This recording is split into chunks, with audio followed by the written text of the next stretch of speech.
è il peccato. Manca il clero di Io mi sta molto a cuore perché anche è un piacere di trovare anche giovani, famiglie che non si arrendono e fanno la loro parte di dimostrare ufficialmente, pubblicamente la loro fede in Gesù Cristo, nella sua Chiesa e nell'aiuto, nell'intercessione di Maria Santissima.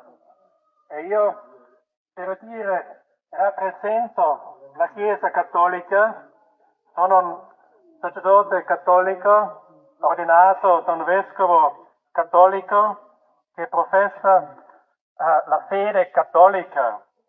Noi dobbiamo renderci conto per appartenere alla Santa Chiesa di Cristo, che si dice anche il corpo mistico di Cristo, ci sono delle condizioni.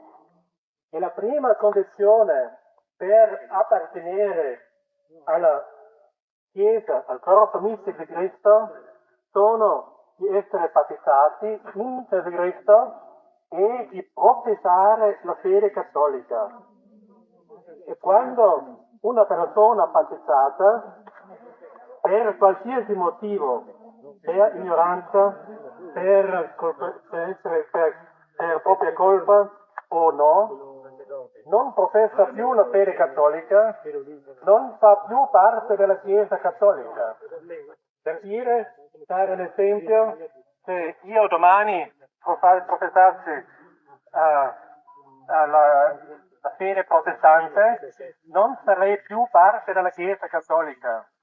E questo esempio vi porto a spiegare che la Chiesa del Concilio Vaticano II, il uomo vestito in bianco, i cardinali, i vescovi che non professano la fede cattolica, non sono cattolici e non sono membri della Chiesa cattolica. È molto importante. Lo so, sono parole molto dure, ma di una grande importanza, perché noi eseguiamo anche le parole di Padre Pio, perché lui ha anche predetto, verranno i tempi dove non potete più credere a nessuno e dovete pregare